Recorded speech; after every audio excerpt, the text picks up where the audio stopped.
Okay, now let's talk about do's and don't. Basically, the Google quality guidelines, and this is what Google says that what we need to avoid and what we have to follow. Okay, let's talk about the techniques that we need to avoid. Number one, automatically generated content.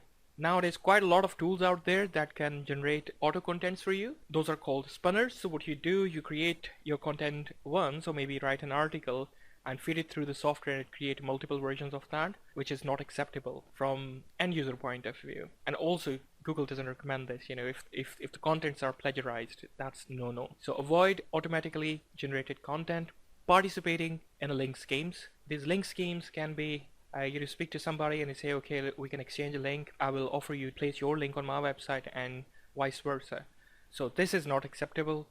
The link has to be one way, in a sense that Google says when you are creating a quality content, you will automatically receive backlinks from different websites as they will try to link with you with your quality content. Okay, so Google says avoid participating in the link schemes. Okay, the number third, it's creating pages with a little or no original content. It basically just to show off the presence without adding any value. This can also mean duplication or copy pasting from other websites. Okay, so big time no. Cloaking. Okay, cloaking is a technique that sneakily people generate two types of content. Okay, let me give you an example. If a user is coming to see your website will generate different contents. But if the Google crawler, the penguin and panda will talk about, but if the Google crawler visit your website will generate different contents for crawler, which means Google will keep a record of a different version of your website, however you are doing something different. Okay, the example can be, let's say if you have registered your contents to the Google that you're selling cartoons, but if any other user who visit your website, they see pornographic images. So basically you're showing something different to Google crawler, but your end user view entirely different thing. Okay, Google says avoid this. Sneaky redirects, when the user come to the page and you redirect them to something else. Okay, it could mean as a funnel as well, but not entirely as a funnel, because in a funnel you have at least content written for the funnel page, but here we are talking about if a person come to a website, that website redirect to another website. Okay, so basically just trying to consume the domain authority of that website and participating into the link juice. Hidden text or links. Google says don't do it. Back in the days, people thought they can outsmart Google, so what they were doing, they were writing the text, or they were putting a lot of keywords on the same page, but the text color they were using was similar to the background. So from the end user point of view, they cannot see any text because the background and the text color is same. Let's say if the background is white and text is white, you cannot view it. But from the Google crawler point of view, whenever the crawler comes to the page, they see quite a lot of keywords, and what exactly the user was trying to do is to rank high for those particular keywords. Google says don't do it. Okay, don't use hidden text or links. Doorway pages. Doorway pages are basically creating multiple funnels that leads to the same page. Okay, Google says avoid that. Okay, then it is scraped content.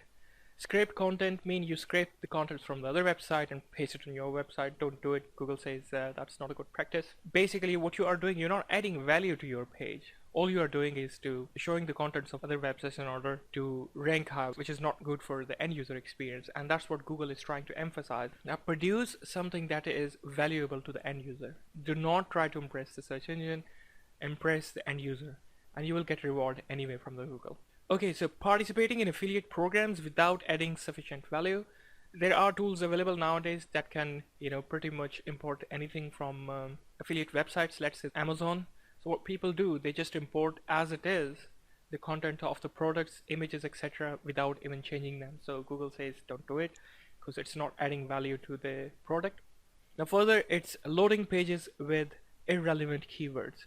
Okay, you have created a page for something else, but the keywords you are trying to use does not match with the contents you have written on your page. So what you are trying to do is to outsmart Google and you say, I want to rank high for these keywords, but actually I do not have any relevant content with regards to these keywords. So this is big time no.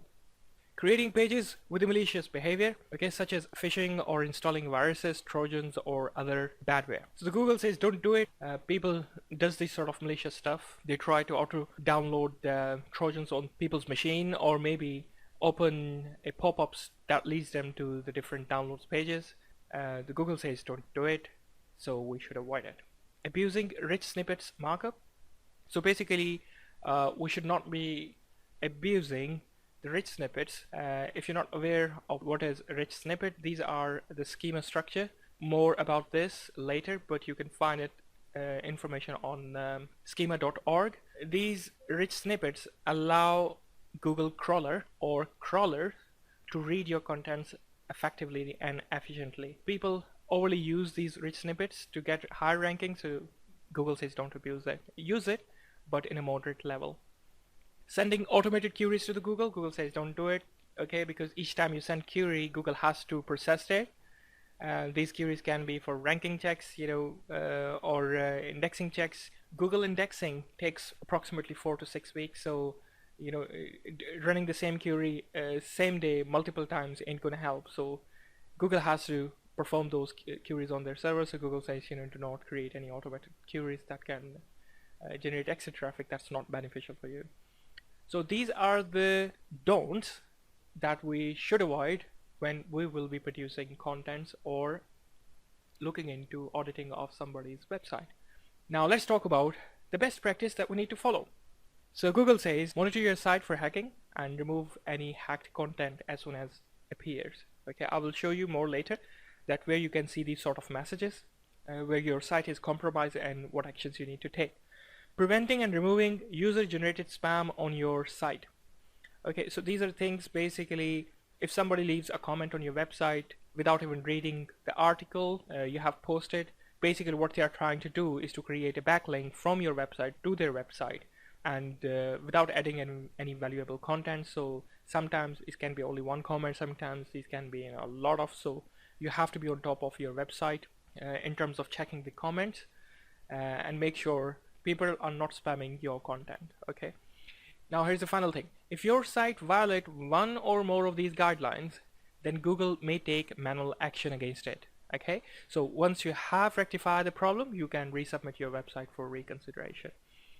So what actually happened when the Google find out that you're violating the Google guidelines? They manually penalize the website, downgrade it, and send some sort of action plans that people need to follow up and then to resubmit website for the consideration. The worst scenario, they can de-index your website, which means your website will not appear in the Google search results, so hence you will be losing the traffic. Okay, so we have to be very, very mindful about these methods and techniques.